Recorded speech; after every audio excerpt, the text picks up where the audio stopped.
Yo, what's happening guys, King GBL here, and welcome back to a brand new Go Battle League video. Today I'm going to be showcasing a triple Shadow Claw team in the Spring Cup. This team worked insanely well for me on stream today. First set 5-0, second set 4-1, 4-1. To be honest with you, the final two sets were kind of rough. You guys know how it goes. You're on an insanely good winning streak, you're doing really well, everything's great. And then maybe you start making a few misplays, and to be honest with you guys, I ended up on a 0-5. I had a lot of Tropiuses, which is kind of like a bit of a core breaker for this team, but all in all, this team performs super well. Feraligatr I think is a very underrated Pokemon in this cup with Crunch and Hydro Cannon. Resisted Hydro Cannons hit like an absolute truck, and I think having the hard-hitting Crunch as well just runs through Pokemon in this cup here.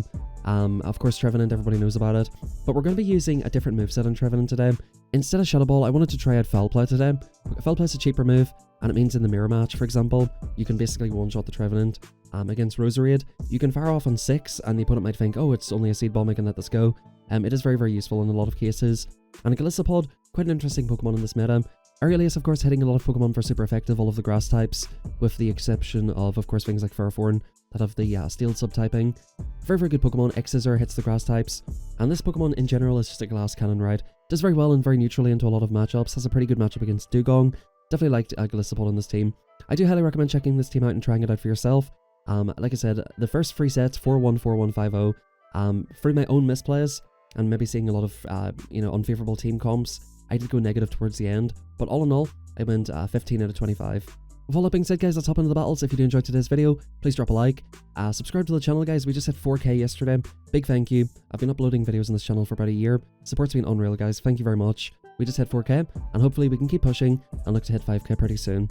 In this matchup against Pelipper, what I like to do is build up to 9 Shadow Claws, try to CMP the potential Hurricane. They almost never throw the Hurricane, but the key thing in this matchup is if you shield up one of the Weather Balls, you will be able to get off 2 Seed Bombs.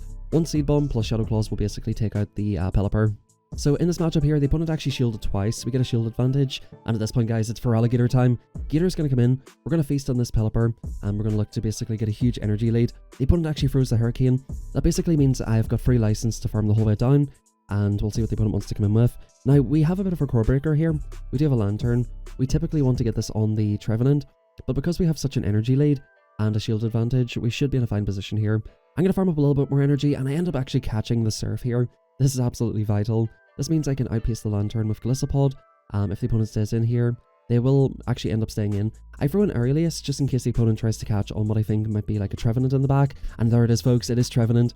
I was predicting this, I was anticipating Trevenant, and I thought, yeah, the opponent's probably win con is to try and catch the move, try to sweep with Lantern, but we do end up taking out the Lantern. The opponent will obviously take care of the Golisopod here, and our Shadow Claws will hit a little bit harder. We've got more health, good games well played for the second game, and hopping into the third one, we have somewhat of an awkward lead. Empoleon's quite interesting. What I hope to do in this matchup is CMP tie the Seed Bomb, meaning that the opponent will be dry, right? Trade a shield with the opponent. Unfortunately, in this case, the opponent actually overfarmed, so I can't really do that. I'm going to stay in here for a while, and the opponent comes into their own Trevenant. I'm going to throw this move immediately. If the opponent is counting, this is only 6. The opponent lets it go. We come in and get the Shadow Claw through, and hopefully that should mean that we can somewhat deal with the Empoleon. I kind of realize at this point, the opponent will outpace me. They do actually end up CMP tying this move right here. I decide I most likely do live a Drill Peck. We can let this go for an X-Scissor. That'll get the Empoleon quite low, and then hopefully look to sweep with the Feraligatr. The opponent is trying to farm me down, but the Shadow Claws are just doing too much damage. In this meta, there's not really any normal types except for Arboliva, which of course nobody's really using. It's not a very good Pokemon with good coverage in this meta, so you're basically safe to use Shadow Claw. I just recognize that nobody really is using this team. I also recognized Feraligatr is kind of underrated, and yeah, like I said, this team worked out super well for me. It is always quite nice as a creator, coming up with a unique team. I've been using a lot of different teams this week. Currently my ELO's sitting at, I got up to 2450 today. It's currently sitting at, I think, 2350 after the negative sets. It is nice as a content creator to come up with a unique team, and I actually do really recommend this one. I think this team is actually super strong. If you do want to make a bit of a push in Spring Cup for the final couple of days, I think this is what I'll most likely use for the remainder of the time. In comes Lantern. We can basically look to Shadow Claw this the whole way down, come out with energy. And like I said, we do have Foul Plays here. So typically here, we can get off like 1 Shadow Ball, 1 Seed Bomb. We can actually get off 2 of those moves. The opponent no shields quite interestingly, and they come into a Kingdra. I'm going to go for this move immediately. The opponent will build up to the Outrage. I don't expect them to throw it, but I do want to try to land an X-Scissor, and if possible farm this the whole way down. I either need to get farm on Trevenant, or farm this thing the whole way, We're going to overfarm a little bit, and I think the best play for both of us here is to commit to the farm down, because if they further move, I can farm down with Trevenant, seed bomb the Lantern, right? Or seed bomb, or sorry, foul play the Abomasnow. The opponent did not want to give me extra farm, so they committed to the farm down. One turn moves, normally get that done. We got the farm down, got off the X-Scissor, and that was curtains for them. Now, a very interesting one in the next match, we have a Tentacruel. ICMP on 7. Guys, if you're using Tentacruel lead, never CMP on 7, you have to at least threaten the Sludge Bomb. Because what you're about to see here is we let this move go, it does absolutely nothing, like a little tickle, right? We get out of there. We're up a shield and up energy with Feraligatr, and we're not messing around. I'm going to throw this off just before the opponent gets to the Seed Bomb. This Crunch will of course absolutely one-shot the Trevenant. That is the really cool thing about Feraligatr in this meta here. A Crunch is just very, very nice coverage. It's very neutrally into basically everything. As far as I'm aware, there aren't many dark types, if any, in this meta. Crunch basically hits everything for neutral. Or of course in Trevenant's case, super effective. I've noticed Jellicent has become a little bit more popular recently. So yeah, definitely Crunch, Hydro Cannon, very good moveset. Ice Beam would be kind of nice for certain things, but it's very rare that you'll land it. I think you do want the cheaper Crunch. The opponent actually goes for Power Whip here. They go for a Snipe with the Tentacruel, and at this point guys, it's Golisopod time. I decided to let this move go. It's going to be an Acid Spray. Unless the opponent is on Acid Spray and Sludge Wave, which I have seen. They didn't build up to the move anyway. I was pretty happy to let that go. If they do happen to take me out, I can Shadow Claw down. And yeah, good games here. We're going to look to go for a move. The opponent CMP is the top left, and we're going to hop on into the next one. As you're seeing in this first set, we absolutely cooked. I was live streaming on YouTube. Amazing way to start the stream. We started off today's video on 2279 elo, so definitely huge gain today. Now in the next set, we start off with a very negative lead in Abomasnow. I come into the Feraligatr. Typically, I don't like to safe swap Feraligatr. I do prefer to safe swap Golisopod. However, the opponent's staying in here, and that's a pretty good sign for me. The opponent stays in to further move. I decide to respect it, and it is the Energy Ball. Then they come into a Lantern. A very, very interesting play pattern right there. I arguably should have went for the Crunch a bit sooner, because if I got the debuff, my Shadow Claws would be doing more damage, which I actually do end up getting the debuff. I CMP the opponent, and if the opponent's shields are going to be down to 0 shields, they decide to let it go, and now we're in a great position. I can basically look to put my Golisopod on the Abomasnow. The opponent comes into a Sea King. I'm pretty happy with this. I bring the Trevenant into this. The opponent actually ends up CMP tying as well, which is pretty huge for me. Even at this point, I can decide just to let this go if I want to. I think I realize the opponent is overfarmed here. If I shield, I can force the opponent to basically throw when they're dry. So that means that Golisopod can come in and outpace. Now, as you guys can see, I was going for foul play right there. I was expecting the opponent to go for catch. We come into the Golisopod, and basically what I need to do here is go for an overfarm. I live any move. In comes the Abomasnow. We're going to go for X-Scissor. X-Scissor is the better move, and it absolutely one-shots the Abomasnow from that range. As you can see, the opponent did bank the move, and the great thing about Golisopod in this matchup is we resist all of the moves. Of course, Poison Jabs will do a lot of damage. We get off the X-Scissor, the opponent top lefts, and that's good games well played. So what you're seeing there is we're overcoming negative matchups with this team. I always say, like, if you want to know how good a team is, see how well it does against your negative matchups. So far, we've beaten a Pelipper lead, and we've beaten the Abomasnow lead. Now we're getting another Abomasnow lead, so how can we overcome this? Crunch coming in, the opponent insta-swapped out this time, which is a much better play. And I think I might decide to let this go. I kind of realize, okay, the opponent goes for Thunderbolt, which is huge. I can come in with Trevenant, get a massive overfarm, and basically look to start firing foul plays at the Abomasnow. So that's kind of the plan. Try to get shields off the opponent, and look to try and sweep with Golisopod. I end up throwing just before the opponent gets to the move. I'm coming up with a foul play, which is pretty decent. This one foul play will chip the Abomasnow into about 50%. You know, sometimes Shadow Ball is nicer, but the opponent shields anyway, and we're going to hop into the Golisopod here. The opponent will build up to the Energy Ball. They do outpace me here, and I was tempted to let this go, thinking it might be an Icy Wind. Unfortunately, it is. The opponent comes into a Poliwrath, and once again, Golisopod does very well in this matchup. Super effective Aliases. The opponent has debuffed me, which is kind of unfortunate. I try to CMP the opponent here. I do want to get off 2 moves before the opponent can potentially debuff. Now what I realize here is I can farm this the whole way down, and if the opponent does go for Dynamic Punch, even though resisted, that does an awful lot of damage. So we're coming out of here with, what, like 7 Shadow Claws, right? I am debuffed, I want to absolutely make sure this KOs, and I think I can still get to a move on Trevenant, so I'm going to come in here, force the opponent to throw some energy in Trevenant. We do just about make it to the foul play, and that's basically game over for the opponent. It's impossible for them to overfarm. They're on Icy Wind, which is a more expensive move. I do think in this cup you definitely have to run Weather Ball. Just the cheapness of the move makes it so much more worth it. In the next game, once again, another negative lead. We're getting Pelipper on the lead. I'm going to play it the exact same way. This matchup between Pelipper and Trevenant, fairly close. And, you know, like I said, if you shield up 1 Weather Ball, you basically get to 2 Seed Bombs. I do always like shielding the first move because one time, The opponent did YOLO the Hurricane, so that is a thing that could happen at some points. People might think that you're brave and are going to make the call or whatever. I think you want to play at the zeros. And as you can see here, like, I could shield and farm down, but I decide, okay, we're coming in with Feraligatr, we're getting the energy lead, we just need to hope it's not Lantern in the back. The opponent just got off a Furler Weather Ball, so yeah, had I shielded that, the opponent probably would have got off that move. In comes Golisopod, and this is quite interesting. We do have our own Golisopod in the back. This is a little bit tricky. I think in this matchup you need to go for double Hydro Cannon. I think that is the most efficient way to play this matchup out. The opponent goes for Executor, Super Glassy, and of course die to it, and the opponent comes into a Trevenant. They insta-swap into this. Now this is a mistake, guys. I realised at the end and stopped bubbling, but I've already done too much damage to it. If you ever get this situation, what you need to do is just farm past the Shadow Ball, right? Farm up to just before they get to the second move. You want to farm up 2 before they get to the second move, because if they shield, you want to be able to go for a second move immediately. So yeah, a bit of a mistake there. Definitely should have managed energy a little bit better. To be honest, it would have had to have been absolutely perfect. The opponent will go for straight Seed Bombs, right? So that's 12. So I can only really get 11 Shadow Claws through, and if the opponent shields, I'll have to throw it again. And at that point, I actually do outpace the Golisopod. So it depends what the opponent would have decided to do. I have to shield in that matchup no matter what, so I need to make sure that I can just outpace, so kind of tricky. And in the next match we get a Walrein swap. The opponent builds up to 7, and immediately I realise, oh, this is going to be Dewgong in the back. Basically an ABB team with double Ice Water. So at this point I'm thinking, like, how do I beat the Dewgong? I am going to let this move go and basically commit to a farm down. But I think at this stage I'm definitely thinking, like, man, I would absolutely love to get out against the Lantern. Unfortunately, I'm just super low. I'm going to have to be satisfied with a chip. As you can see, the switch timers are just about coming up, so we're not going to be able to put the Trevenant on here for too long. I do chip this into Seed Bomb range, which is good, and we do come into the Trevenant. We go for an insta-swap until Feraligatr, and this is kind of awkward. I go for this move immediately on good timing. The opponent actually ends up no-shielding, but look at the damage from that Hydro Cannon. That's a bulky Dewgong. I kind of realised I needed to land 2 moves no matter what. The opponent does go for an Icy Wind right here as well, and I end up going for a Crunch. I think since I landed 1 Hydro, I most likely should just go straight Hydro at this point. I thought the opponent might try to no-shield it, thinking I'm using Ice Beam, but, you know, unfortunately the opponent does respect it. We're going to go for 4 and throw for good timing on the Hydro Cannon. 2 turns versus 3 turns. You want to throw your moves after throwing 1, 4, 7, or 10. The opponent goes for a catch. I think that was a bit of a mistake by the opponent, but we're up a shield. We're still in a very dominant position.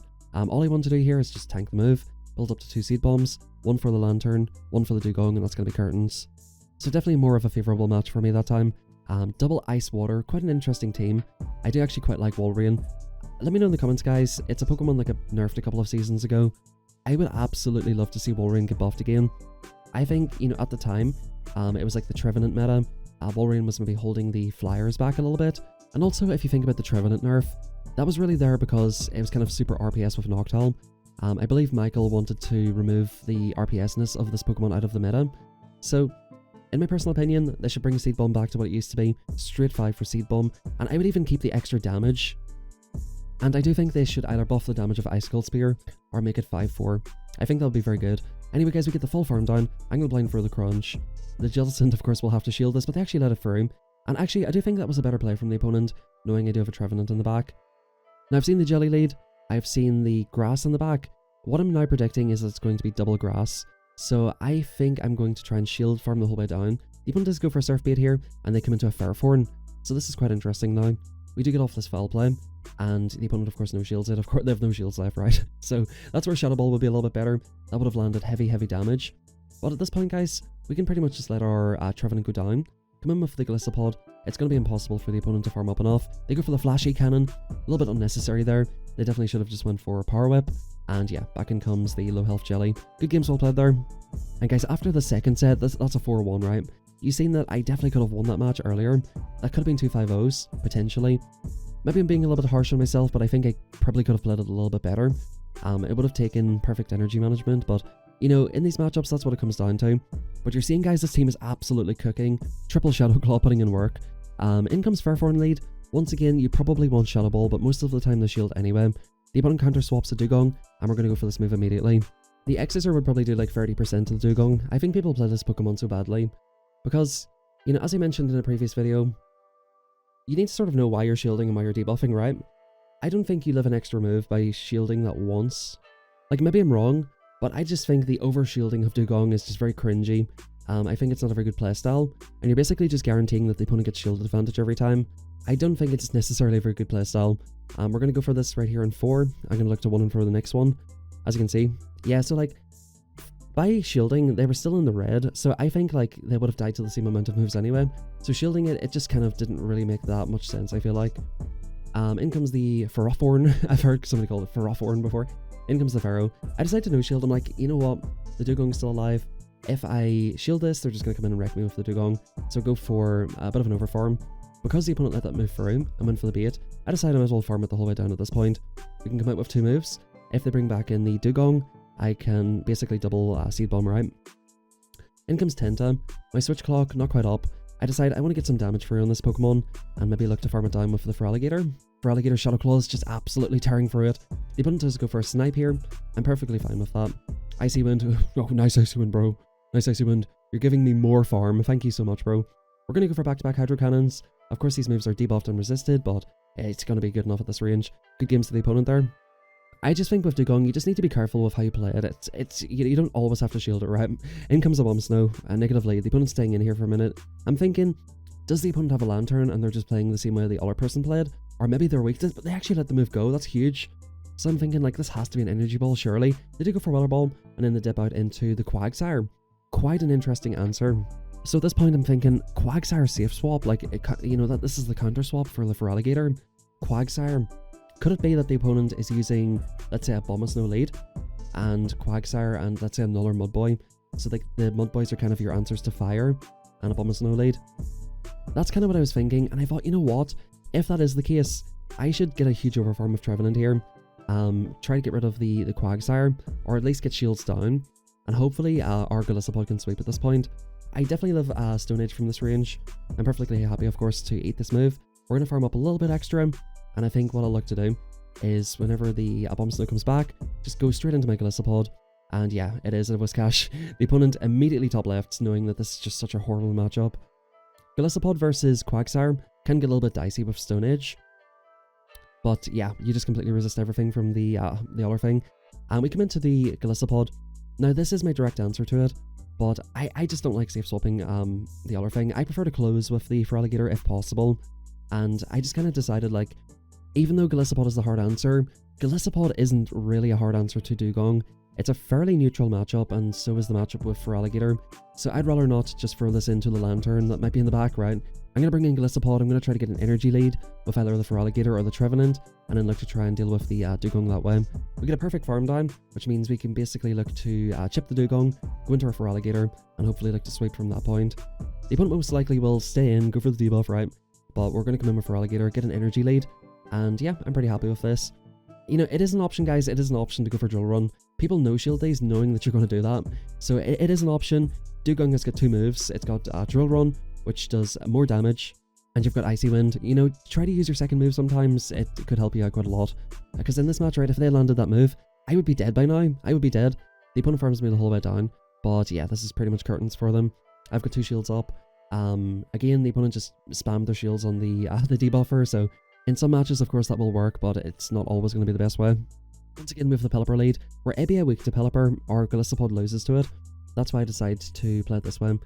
We end up no shielding. I normally do shield the first move, but I think just because I got such an overfarm, I was kind of happy. I was like, right, whatever. The opponent here is going to go for the Weather Ball. Yep, we're going to let this go, and we're going to come into the Feraligatr once again. So we've seen this kind of situation play out before. We're going to look to shield once, hope the opponent goes straight for Hurricane, and look to basically farm this the whole way down. The opponent does go for it, and look at the energy lead. If they come into a Ferrothorn here, we just have so much energy. If they come into a Lantern, we've got so much energy. So this position we're in is very, very good. Crunch number 1, bang, that's going to do a decent amount of damage, no debuff. Now I have to point something out here. I done 1 Shadow Claw through the crunch. I done another Shadow Claw for a crunch, and I done 1 more Shadow Claw and swapped, but they're at a Power Whip. Guys, every single time it takes 4 to get to a Power Whip. How the fuck do they get an extra, like, how does that happen? How do they get an extra Bullet Seed there? So somehow from my 1 Shadow Claw, the opponent got 2 Bullet Seeds for him. The game was super laggy today, and just trash like that happens. Like, a lot of this kind of trash was happening during my 0-5 set, but like, how does the opponent get an entire free Bullet Seed for him? I don't understand how that works. You guys can let me know if you know the answer. I mean, maybe Pokeache is right, Maybe people are getting magic energy, because that makes no fucking sense whatsoever. Anyway guys, in comes the drill run. Yeah, the opponent actually knows that they have the second move, and unfortunately we just lose that match. That's super frustrating. Like, you know, I would have potentially been able to get more energy there. So yeah, whenever stuff like this happens in this game, that's whenever I get really frustrated. Whenever the game's laggy. Like, sometimes I'll get hard losses, right? Like, lose lead, lose game. It's super frustrating. It's gonna happen, right? But whenever opponents are getting extra moves through and you can't even see them, that's whenever I think this game's absolute trash. Now you guys can see that the recording is probably getting a little bit laggy here. Like, the whole thing just started lagging like crazy. After, of course, the really positive sets, right? So definitely very frustrating. We're going to go for an insta swap here, and the opponent actually swaps with me. Now once again, I think I do make a mistake here. Or maybe this time actually I do go for Hydro Cannon this time. I think this potentially is a mistake. Maybe a crunch would have KO'd, but I do think this would do a very similar amount of damage. So maybe going for double Hydro Cannon was the play here. Crunch, like a non-stop crunch, probably does similar to like a resisted Hydro Cannon. It's not the hardest hitting move in the world. In comes the Penguin. They do get extra energy here, unfortunately. So the Penguin is kind of awkward to deal with at this point. We're going to come into the Trevenant. I think I end up just deciding to let it go. Shield once, farm it the whole way down. And I think I decided it's probably going to be Trevenant. The opponent aggro swaps into the Trevenant. Now look at the adaptation we're making here. I'm not going to insta for the move this time. I'm going to respect it. It is a Seed Bomb, unfortunately. But what I'm going to look to do is farm up to 2 Shadow Claws before the move. If I farm up to 1 before, the opponent can CMP. But because I farmed up 2 before, there's still 1 off. So keep that in mind, guys. If you're trying to get rid of an opponent, don't farm up to like 1 before if you need to throw 2 moves. If they win CMP, because you're just going to lose the match at that point. So yeah, good games there. As you guys are seeing here in the set, this is, I think, the third 4-1 we got. Guys, absolutely cooking. I've said it a few times, but I do really recommend you guys try this team out. The main core breakers you're going to see is definitely Tropius. In the final 2 sets, I've seen just an absolute ton of Tropiuses. Golisopod can somewhat deal with it. Trevenant, you know, it's not great. It's just not great. Feraligatr can somewhat deal with it. It's definitely a team effort Pokemon, but like generally speaking, across the whole meta, this team is very, very good. The opponent farmed up to the Sludge, we respect it, and in comes a Ferrothorn. Once again, you're going to see the power of Feraligatr here. That's just 30%. We're going to do 4 and Fro here, so the game is actually giving me the right amount of fast moves, which is good. 4 and Fro, bang. That's going to get them super low. And like, if I had a shield, I might even consider shield farming down. I decide, okay, we'll keep the shield, come into probably Golisopod, and the opponent comes into a Dugong. So this is fantastic here. We, of course, resist all of the moves, and we're going to try our best to get as much damage for as possible. The opponent, again, shielding the first move. The one thing the opponent has to be very careful about in this matchup is if they double shield, I've got a Trevenant, which can outpace the Dugong to a move. So if they do double shield, yeah, they're going to be just kind of in an awkward position. What I decide to do at this point is pretty much farm up to back-to-back moves. I think I'll look to do another 4 and Fro. 1, 2, 3, 4. I'm going to look to try and get off my next move, and then pretty much come into Trevenant, but the opponent shields that one, so I'm pretty much happy with this. I go for a CMP tie here. The opponent actually goes for a catch, so at this point, this is game over anyway. The opponent's at 5, they can throw an Icy Wind if they want to, but they get a Shadow Claw through. I can basically 5 and Fro, and yeah, that's going to be good games. Hope you guys enjoyed today's video. If you did, do me a big favor, drop a like, subscribe. The team absolutely cooks. And do let me know if you're going to be playing Ultra League, Master League, or Great League next week. I'm sure most of you guys will be playing Great League, and I most likely will start with Great League. It really just depends how the meta shakes up. If the meta is very, very stale, I'll probably go to Ultra League, because it is a little bit easier to climb, I think. As I mentioned before, my opinion is that the meta has not really shifted too much. Shadow Feraligatr, it's a pretty uncommon Pokemon that not a lot of people have, right? It's been well over a year since it's been in Grunts, so I think at the very least it has to go back into one of the Grunts, whether it be one of the team leaders, whether it be the Water Grunt. I don't really care, it has to go somewhere. I think you cannot make a Pokemon this good and not put it in Grunts, and make it that any newer players who were not around when Shadow Totodile was in Grunts don't have access to one of the best Pokemon in the meta. I think they absolutely have to put it in there. So yeah, like I said, we'll see how Great League shapes up. I most likely will play Great League because I do think you guys prefer the Great League videos. But I may do some Ultra League. I do think Ultra League is better for climbing. I do quite like the format. I do quite like how less RPS it is. Of course, Ultra League does have a lot of RPS Pokemon too, but in general, with the extra health, of course the bulkier Pokemon, and just how the matches play out, I do find it a little bit less RPS, a little bit more forgiving for mistakes and things like that, so it can be quite an interesting meta. Anyway guys, hope you all enjoyed the video. If you did, drop a like, subscribe. Thank you very much for all the support once again. Thank you very much for 4,000 subs. If you want to join our community, And if you want some help with your gameplay, coaching, or if you want to hang out, get some info about the game, we have a fantastic Discord community in the description down below. It's absolutely free. I do highly recommend checking it out. And on screen, guys, you'll see our channel members and supporters. Big thank you to everybody who's been showing the support, you know, with donations, gifted memberships, all that kind of fun stuff. And of course, if you're just a member yourself, big thank you. It's very much appreciated. I do put quite a lot of time into YouTube and things, so big thank you to everybody who shows that support. Anyway, guys, have a fantastic rest of your day, and I'll catch you all next time.